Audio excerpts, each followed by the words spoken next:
Hello, my name is Angelica Corral. Welcome to What in the World Events. We have a wonderful event that happened with Dr. Ravi. He was recently on stage on the wonderful Red TEDx stage, and I'm so excited to hear exactly how it went and how he got there and what his most memorable moments were. But first of all, Dr. Ravi, tell us a little bit about yourself, my friend. I know that you helped out during the times of COVID, and oh, you seem to be frozen, my friend. I I hope that the can you hear me? I cannot hear you. So it sounds like there's technical difficulties here. Are we back yet? Ooh, I guess he stepped out. Probably gonna go and check into his equipment and probably come back in. So let's be patient with him. In the meantime, let me talk a little bit about Dr. Ravi. He is here. He is. He's come back. Let's try this again. Probably gonna go and check into his equipment and probably come back in. So let's be patient with him. In the meantime, let me talk a little bit about Dr. Ravi. He is here. He is. He's come back. There you go. There you go, Dr. Ravi. Can you hear me? Sorry. I don't know. It just suddenly froze and then it came back on again. No worries. No worries. Sometimes things I happen. got a, I got a, I don't have a wireless. I actually have a wired connection. I don't know why what happened. It's fine. It's working fine. I think it's All working right. fine. So let's talk a little bit about you and your what you did during COVID because Oh, I think that's an interesting aspect about your life and so I run a clinic in Northern Virginia. It's called the Iyer Clinic, and during COVID, our clinic became Northern Virginia's one of the Northern Virginia's busiest community uh, testing and treatment sites. And during the entire pandemic, um, two things were very obvious. One, that the vast majority of people, including trained physicians, Mhm. had no ability to control the they had no ability to focus and control the panic of Mm, dealing with a new virus. mhm. They actually had tremendous fear and anxiety, Mhm. and and this fear and anxiety would produce all kinds of irrational uh, actions, even from trained physicians. Mhm. One very common response was physicians, panicking and shutting down their practice prematurely Mhm. because they had no idea how to keep themselves or their staff safe. Mm. So the vast majority of practices in Northern Virginia shut their doors to in-person care, Wow. and they switched to telemedicine. And obviously, you don't make enough money in telemedicine, Uh-huh. and so everyone was feeling a lot of anxiety about how they were going to survive without any any income. So it was not just the Mm, common people. Uh, mhm. my and By contrast to that, my clinic not Mm, only became open, mhm. we were able to keep ourselves safe. We opened the doors and started seeing patients both in the clinic, outside the clinic. We started going to their homes and taking care of them. So this this sharp asymmetry in the ability and knowledge, and Mhm. as well as the ability to keep their mind calm in an adverse situation was a very dramatic uh, situation in the pandemic. So when trained physicians were behaving like this, I really did not feel that I could pass judgment on the normal person in the public. Obviously, they were going to go crazy Mhm. because though the general public looked to us for guidance, looked to us for reassurance, and we physicians, the vast majority of my colleagues, were all panicking.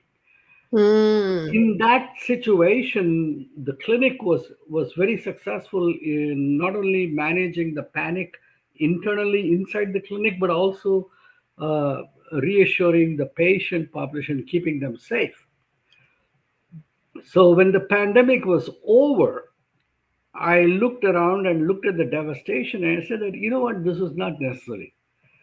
What was lacking was how I need to spread the message of how we did it so that people can understand. Mhm. So the first thing I did was I wrote a book called The Reaper's Dance that documented that laid out the story of how we navigated the pandemic. It Okay. also analyzed the various competing forces that gave rise to the all the complex conversations that were happening at that time, Mhm. and still are happening to some extent, where, in a divisive way. But more importantly, I began to realize that the vast majority of people really did not know how to focus, did not know how to manage the story of their life, that they Mm. were basically living life like a consumer. Like you sit there, you go sit at the table of life, Yes. and life comes to you in a dish, and you eat whatever is given to you. Mm. That's how the vast majority of people live their life. They live life as if they have to sit at the table of life and consume whatever is presented to them. They don't have choices or options. Mhm. And and if they don't like what they got, they have no ability to change what they got other than feel resentful about it. Mhm. And if they really like what they got and there was a possibility that it may go away, they got to grab it and keep it. Yes. And if necessary, grab it from somebody else because it may not come to them. So this kind of consumer mentality about how to live life, Mhm. I saw was pushing people into an us and them story. And us where we are one kind of people who get these kind of opportunities, and them are those people who get better opportunities, and somehow I have to get it away from them, or they Mm. will come and take it away. So Mhm. this kind of us versus them mentality comes out of this consumer, and it comes because you feel that nothing in your life is in your control and you just have to survive somehow. And whereas in the pandemic, we were able to teach people how to control their focus and decide which narrative or story of their life they needed to focus on, rather than trying to get people to look at what is true and false. I said, forget about truth and false. Everything may be true, but how about you focus on the truth that empowers you rather than the truth that disempowers you. Mhm. So, in this process, I started teaching people. And when the pandemic is over, I said, you know what? I need to take this message from a one on one platform. That is what I've been doing for 42 years. I've been a physician now in another 2 months, I will be a physician for 42 years. Congratulations. And and for 42 years, I've been doing this one-on-one. People who come to my clinic, I show them how to transcend the circumstances that of their life Yes. and to create opportunity and possibility for themselves. And later, so after the pandemic, I said, you know what, I can't waste any more time doing this one-on-one. I need to go one to many. So I wrote the book, and then I started going to podcasts. Hmm. And in the process, about 50, 60 podcasts later, I decided that, you know what, I'll go and do a TED talk. Nice. And so that was the whole issue. That's how I got to this point, from where I was as a physician to getting on a TED stage and delivering this speech that I called The Power of Intentional Focus. I love it. And so you wanted to reach more people to give them a message that they could really make a difference in their lives. Yeah, Instead and the TED of stage is doing- the best for that. Absolutely. So I'm excited about this TED stage stuff. tell me, So tell me about it. First of all, the title of your TED talk again is, the power of intentional focus. and we could see it on YouTube now, or is it on there yet? It's going to come out. I typically it takes anywhere from 3 weeks to 3 months before a TED talk that is delivered comes on to YouTube on TED.com. Yes. And let me just type in the name of it. Intentional focus. And yeah, so the way TED works, TED stands for Theater Entertainment Design, and that's Mhm. the TED. Um, so I went on a radio show, Mhm. and the host said, "You know what? For many years, I was wondering if this TED guy was actually a guy by the name of Theodore."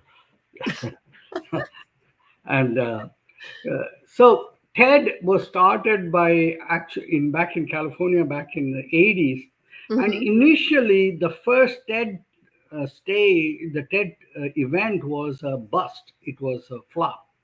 Mhm. It didn't make any money. It didn't catch much interest. And for about a few years, they did not do another TED. Then this guy by the name of Chris Anderson stepped in, Mhm. and he came out and he aggressively marketed and promoted it. And now TED has become a global phenomenon, Yes. where you have the main TED events that are 2 or 3 a year, and then you have about 3,000 TEDx events that are all over the world, and they they have built themselves into a platform where the best ideas are selected by the curators. So it's a curated event. They select and they decide the theme for each TED event is has a theme. The theme for the one that I presented was called Deferred Not Denied. Mm. And so they're choosing people who have ideas for talks. So you got to apply, you have to submit your pitch, you have to submit your idea, and you should be able to give your idea in about 1 or 2 sentences, the entire idea. If you cannot do that, then you very unlikely that you will make it. Mhm. And you have to give a pitch video. You talk about your idea in a 90 second to a 2 minute video, and Yes. it's very hard to talk about your entire talk in 90 seconds to 2 minutes. It's Mhm. really really tough. Yes. So so one of the things I did was I took the help of coaching. I went and actually found a coach who specializes in coaching people to construct the he doesn't write the talk for you. You have to come up with the idea. But then when you write your talk, he will refine it. He'll show you how to clean it up and to make it more powerful, more sharper, uh, Yes. things like that. So I applied to a whole bunch of TED. One of the things when you apply to TED is that you got to be very comfortable hearing no. Mhm. I had about maybe 20 to 30 rejections before I got accepted. And I got accepted at two locations at the same time. Mhm. Then I had to choose one, but I actually accepted both, and then I went on, and then I decided I'll end up presenting at TEDx Gary. Um, and The event itself is got only about nine speakers, and it was held at a university auditorium. So it was a really nice place. The auditorium was super nice, uh, big, 300 to 500-person auditorium. It was a big auditorium, Mhm. uh, and excellent sound and stage. So it was really nice. The recordings will come out nice. So once you record your TED talk, Mhm. that talk is submitted to TED, and you're not allowed to video it. You can take some pictures, but other than the official videographer, nobody can take it. And TED then analyzes it. They fact check it. They make sure that there is no self promotion. There is no um, inflammatory rhetoric. There is no religious promotion. Um, it has to be only about the idea and what the idea means to people. Mhm. So that's how TED is done. The beauty about TED is that TED is seen. There are about 3 billion views per year on TED. Mhm. TED talks are seen 3 billion views a year. So, so one of the things about TED is that coming on TED stage establishes four things immediately. One, it immediately establishes that your idea is worth sharing to the whole world. So it raises the credibility of what you have to say. Mhm. Second, TED speakers are among the best speakers in the world. So it raises your stature as an accomplished speaker. Third, it really puts your idea on a platform that is sought after as an educational tool, because TED Talks are the best high quality educational material out there, educational content out there. So it really elevates your content. And fourth, it there is it puts all of this on a platform that opens opportunities for you after the talk. So all of this was a no-brainer. The minute I decided that I made that decision in January of 2024, and it took me about less than 10 months, about exactly nine and a half months to Awesome. do it, and it was great. It was a great experience. It's one of the best that I would recommend everyone to go. And if you have an idea worth sharing, then and I truly believe that everyone has a story that is of value to the world. Yeah. And everyone should actually come up and share their story before they dissolve back into the elements of the universe. Yes. Yes. I see we have a few comments here too. Thank you for sharing that. And you just made us see how attainable it can be if you focus. And that's what you talked about, right? Focus, and you have the good mentor. You have to have a good mentor, and there are several of them out there. You just have to pick one and go. My mentor was a gentleman by the name of Cesar Cervantes, and he's very popular. He's very What's the name? Cesar Cervantes. Oh, Cesar You know, Cervantes. Uh-huh. um, and He was very helpful. yeah, he's really really good. He's a Awesome. he himself is a three-time TED speaker, so he really understands how the uh, TED process works. Mhm. Mhm.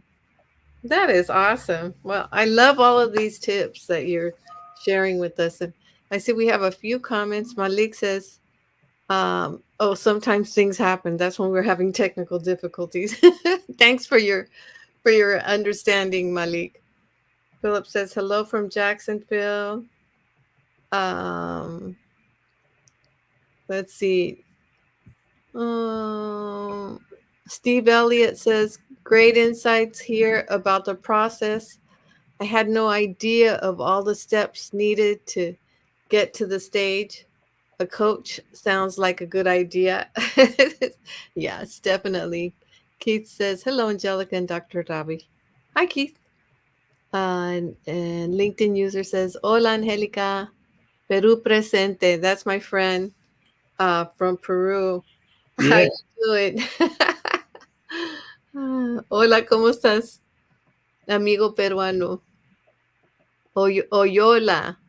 Okay, and it's good to become a TEDx speaker. Yes, I agree. I think it's a good thing to become a TEDx speaker because, like you said, you gain authority, right? When people see you speaking, and if there was three tips that you could say right now that are the most prominent in becoming a TEDx speaker, what would you say those three? You mentioned having a coach, right? that's number one. It doesn't mean that you cannot get a TED speech without a coach. For example, in the event that I went, Mm-hmm. uh, out of the nine speakers, three of us had coaches. Um, you know, we were we were all three of us were coached by the same coach, Mm-hmm. so we had coaches. The other six had no coaches. They had applied on their own and they got it. There you Uh, have it. so it's possible. It's harder. It's definitely harder to do it on your own, especially if you're a first time, because there are a lot of nuances in how you construct your arguments, and having someone who has already done it, they tell you exactly, okay, don't write it this way, write it this way. Mm-hmm.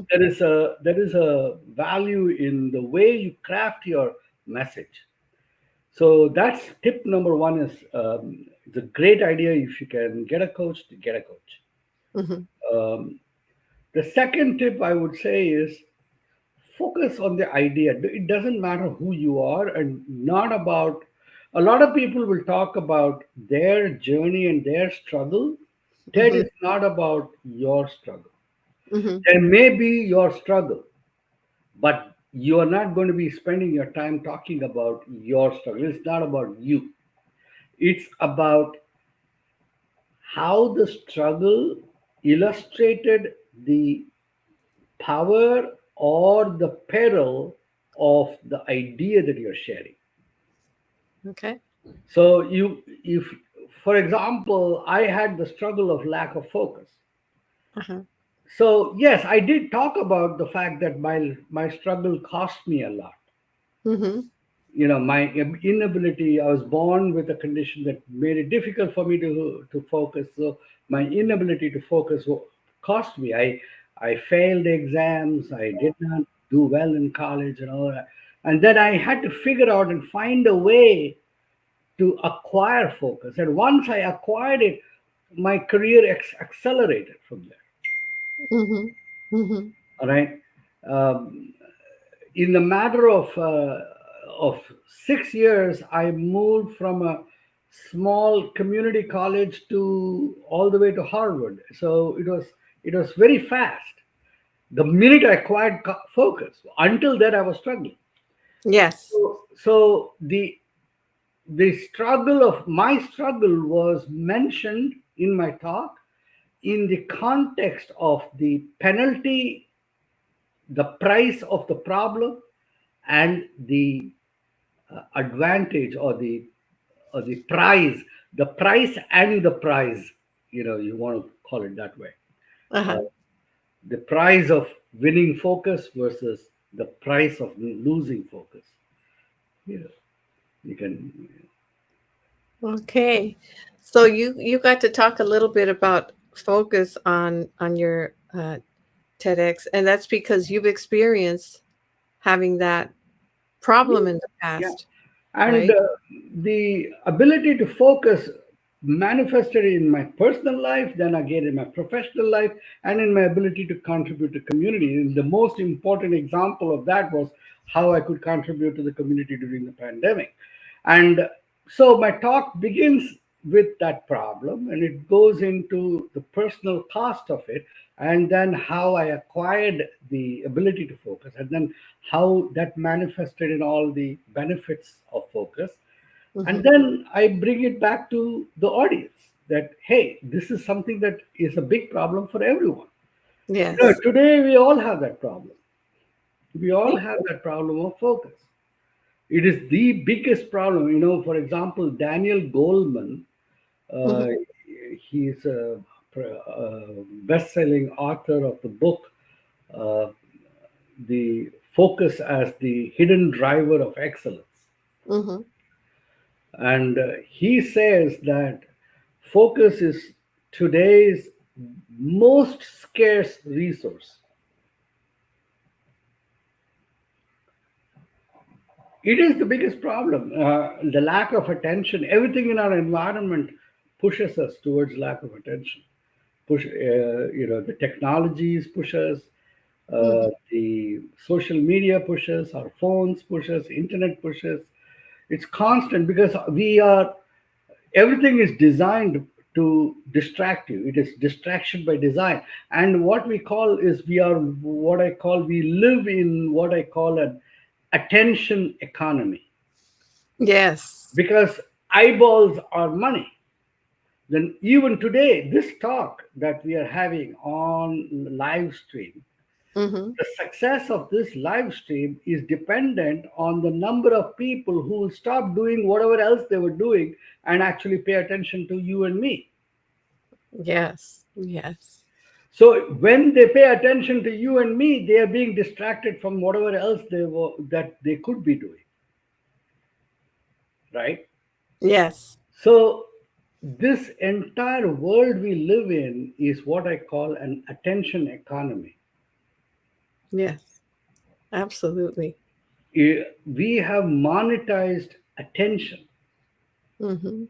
and by monetizing attention, we grab people at the very core of their existence. See, your attention is what distinguishes you from a dead person, right? Somebody in a coma has no ability to give any attention to anything around him. They are Yeah. asleep, Mhm. they are completely unconscious. The the ability to pay attention, to be able to respond to stimulation, is the essence of being alive. So by becoming an attention economy, by monetizing attention, we have grabbed people at the essence of their living being. Absolutely. And There and is I there is no better way to make somebody a slave than by grabbing their attention.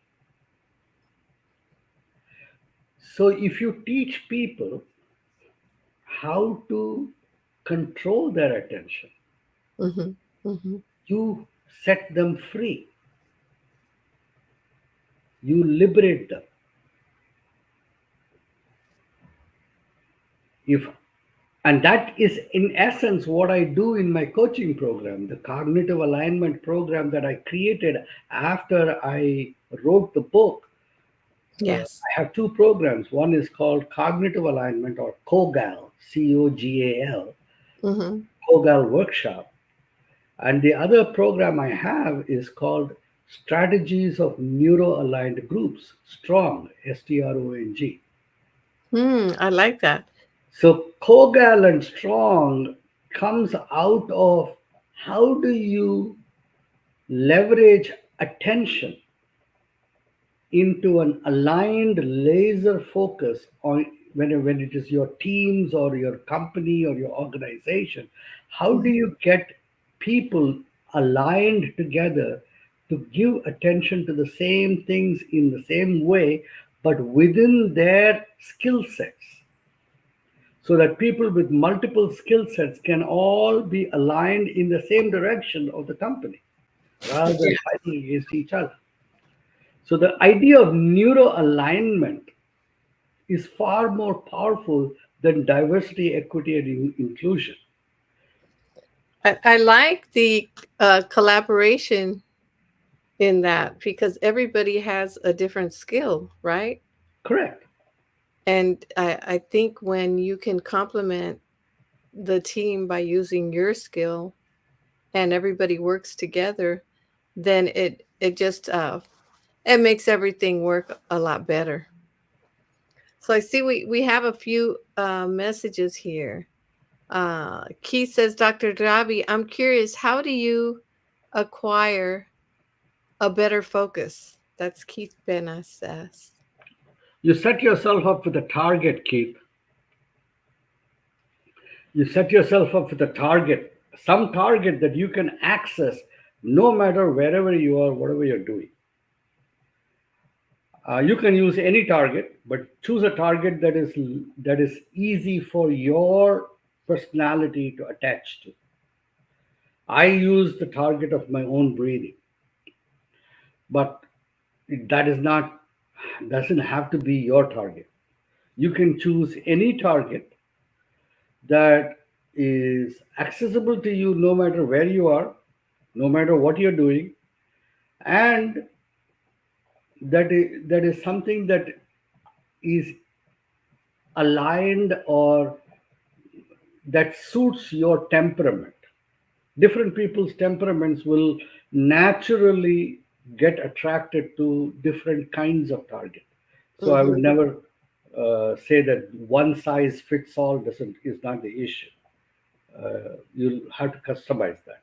Once you find your target, you practice, just like bicycle riding. You practice to get balance, and initially you will focus on that target for 1 second, Mm-hmm.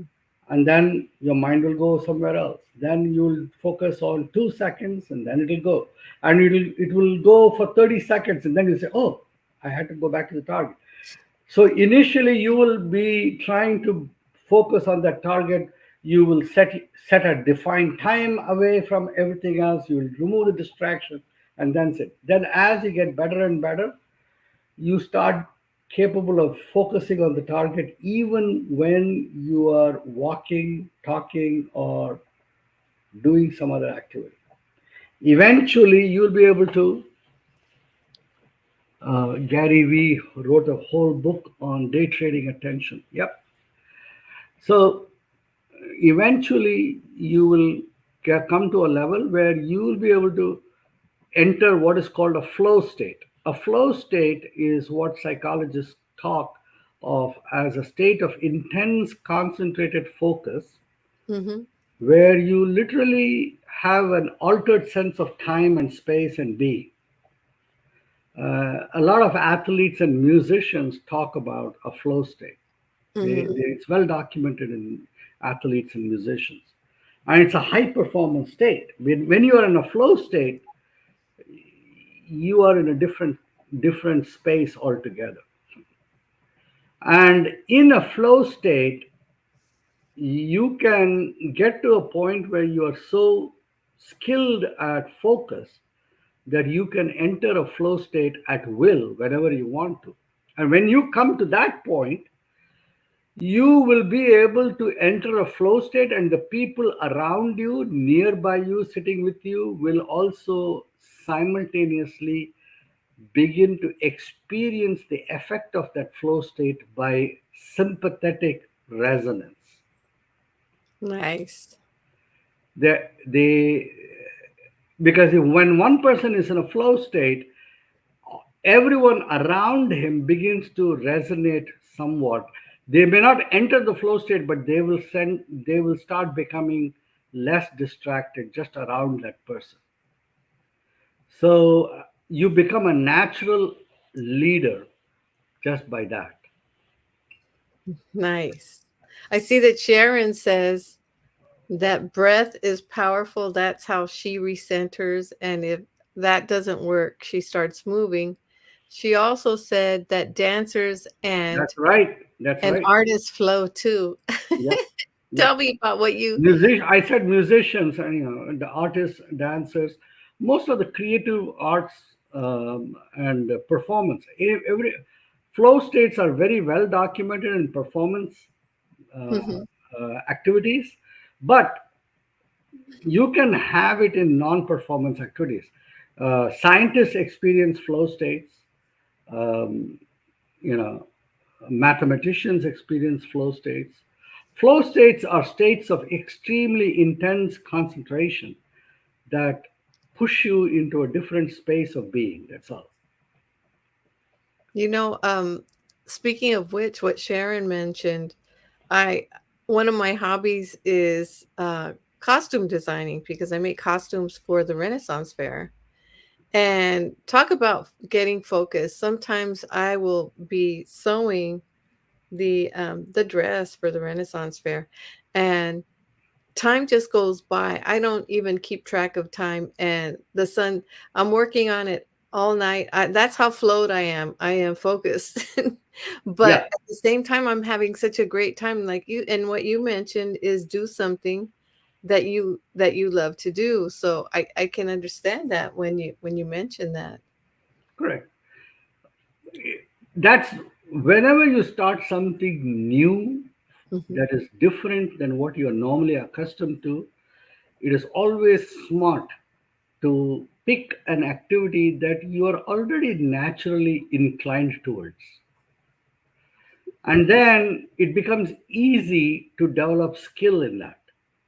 And then you can use that and you can piggyback on that to enter into a flow state.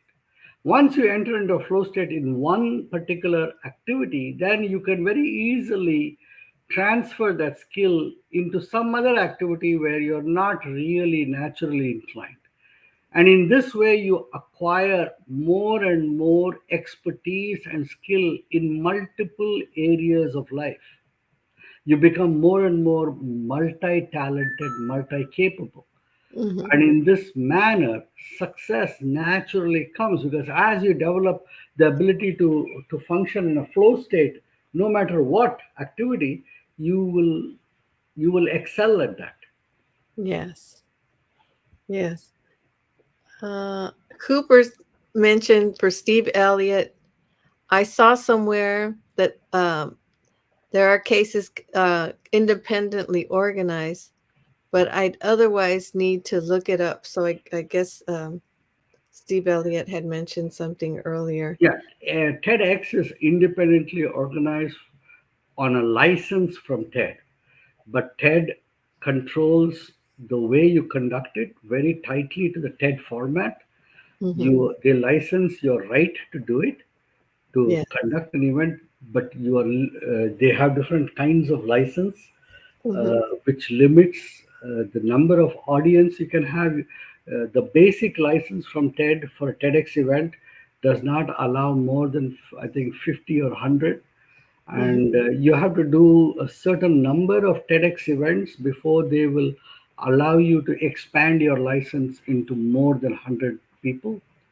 Um, the Gary event that I did, TEDx Gary, Yes. that was the seventh TEDx that they had done. Hmm. So next year, TEDx Gary is going to be a 2 day conference event, which is going to be open to, I think, up to 500 people in the audience. So that is a much bigger event. What made you decide Gary over the other one? The attitude of the curator made me decide on Gary. Um, there are different kinds of TEDx events, Hmm. and the one of the things that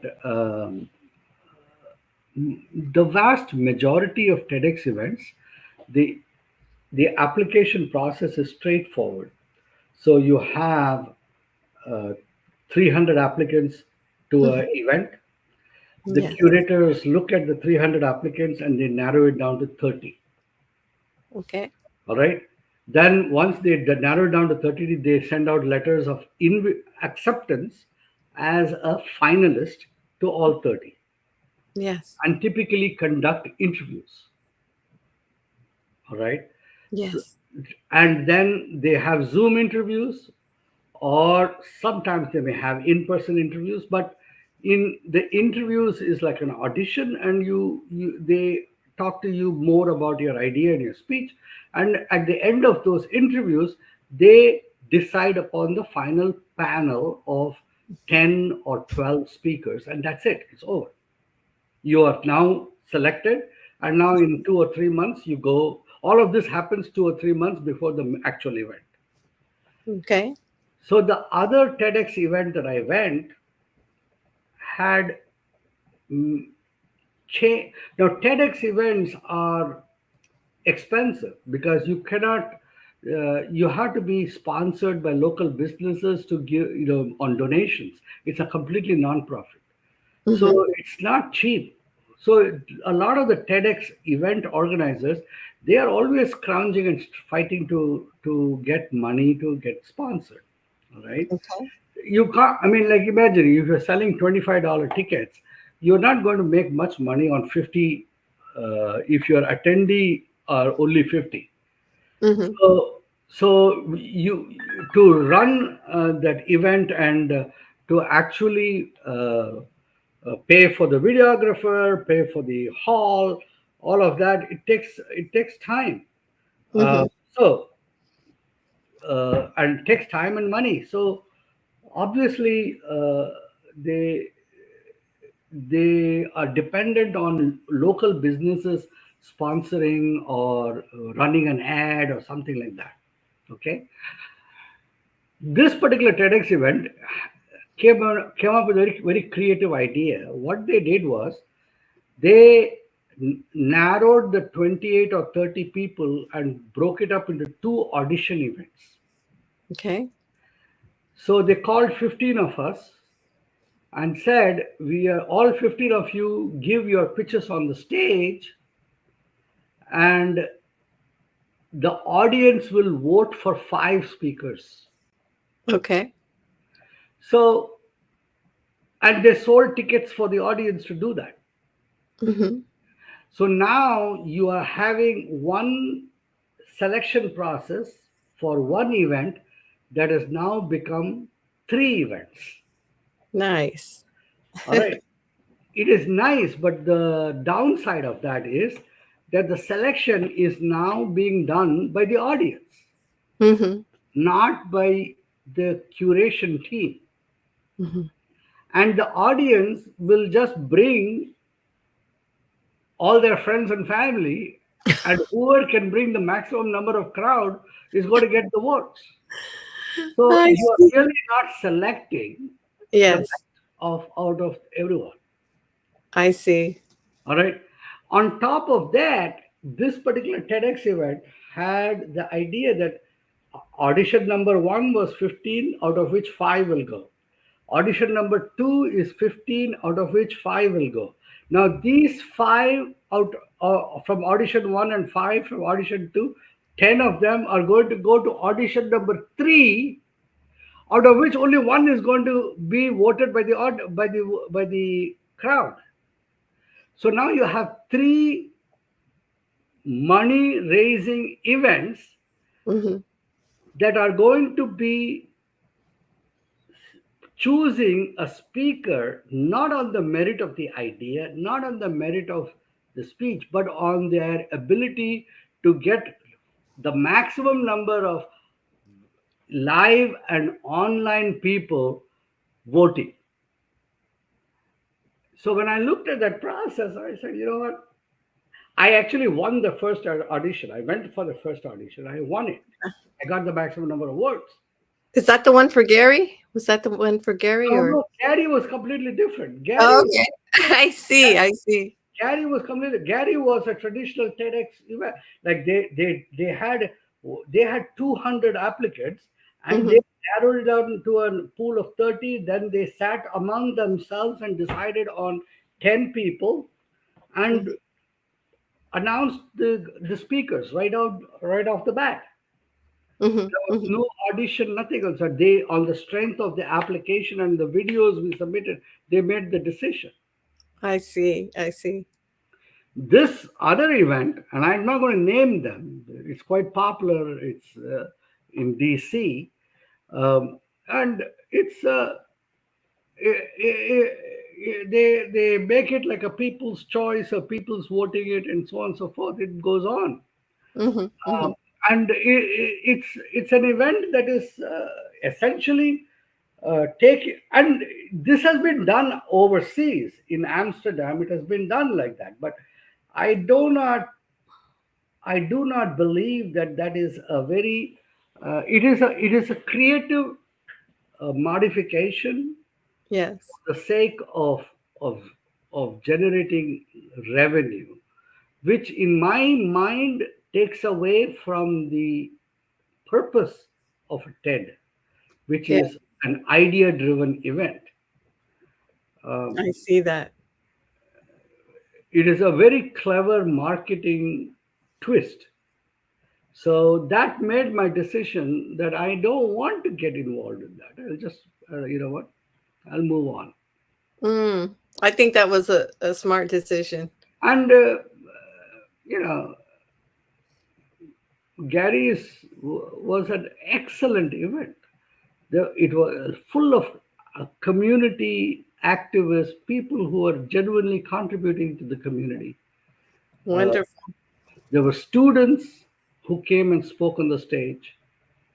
Um, Everyone who spoke at TEDx Gary was deeply committed to promoting educational opportunities for those who are disadvantaged, deeply committed to uh, breaking barriers for women, deeply committed to enhancing development opportunities for uh, for communities in cities that had poor infrastructure.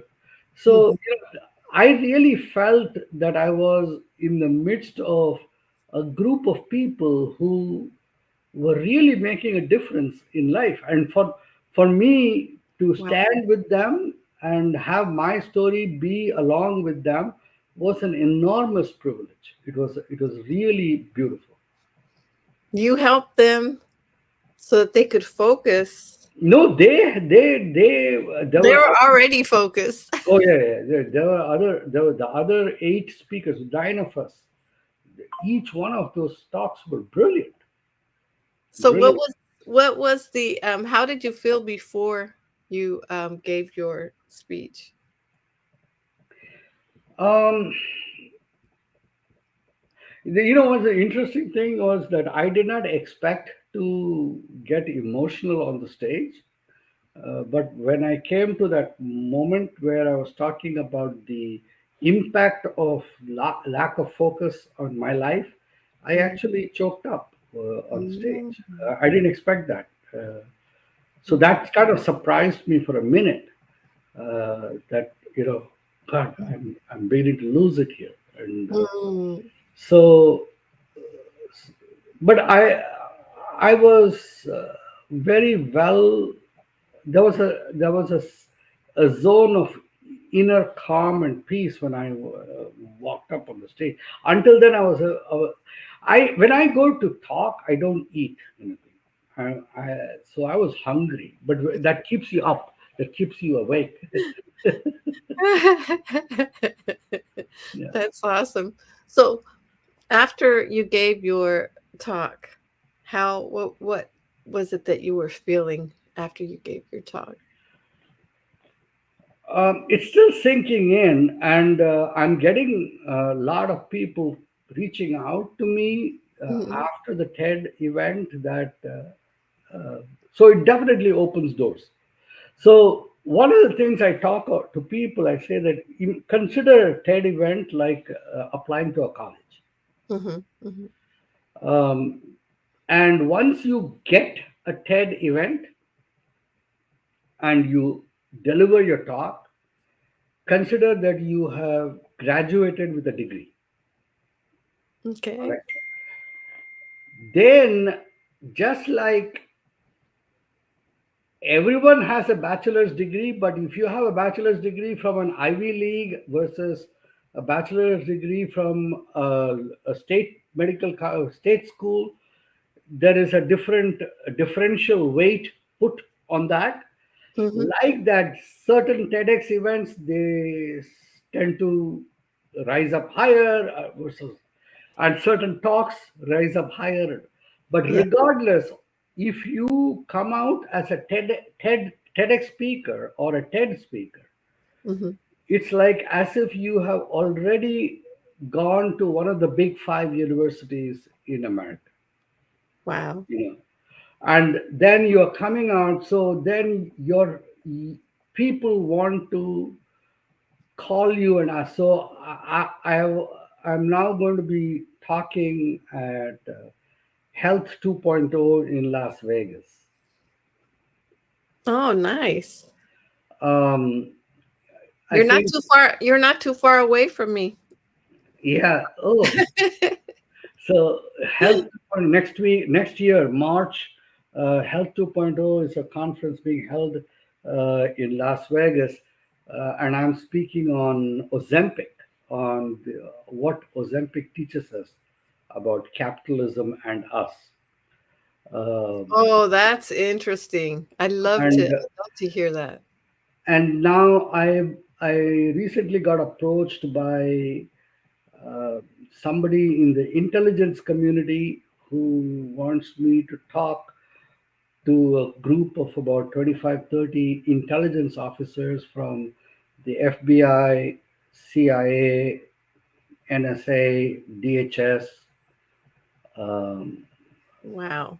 so that's going to be an interesting experience. I've never done that before. So I will talk about how focus and alignment, cognitive alignment, can enable high performance in the kind of work that they do. So it's opening up doors that I did not even think existed. So it's interesting. I'm definitely looking back, looking forward to that. So now I'm like Clark Kent and Superman. So by day I am Dr. Ayers, look, it's asking people to open their mouth and looking at sore throats, and by night I'm sitting with these intelligence officers talking to them about how they can be better counterterrorism operations. That is amazing. That's what Keith says. That's amazing. I think, that what a wonderful experience. It And, is. It and is. you met, It's a lot of fun. It is a lot of fun. I could see that you enjoyed it. I And know, and I have friends who say that, Doc, are you going to retire any time? I said, well, why should I retire? For what? Retire and do what? I'm having the time of my life. This is the best time. Like, exactly. I yeah, agree. I totally like, agree. I love what I do. I enjoy it, and it's fun. Uh-huh. Why And stop having I make a difference in somebody's life. So it's worth it. Uh, I love so it. uh, so So it's, go if ahead. you know something, then you should do it. Yes, I love it. So if anybody is thinking or contemplating about giving a TEDx, what is one phrase of encouragement that you would tell them? Don't get discouraged. You're going to get a lot of no's. So I have a book that I wrote. I'm writing. I'm finishing it up now. I hope I can finish it by Thanksgiving because I want to release it at the same time as my talk hits YouTube.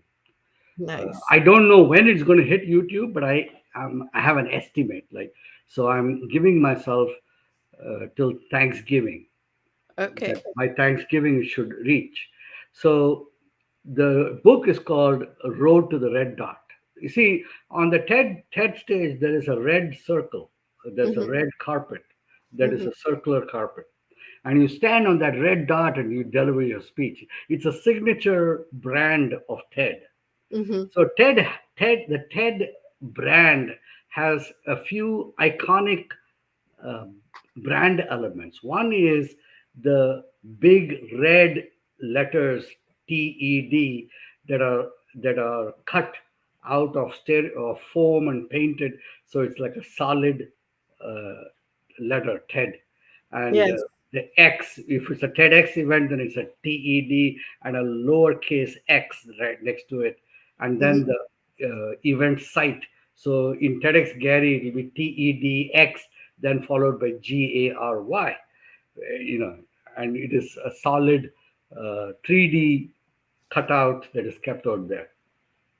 So that is one part of the TED brand.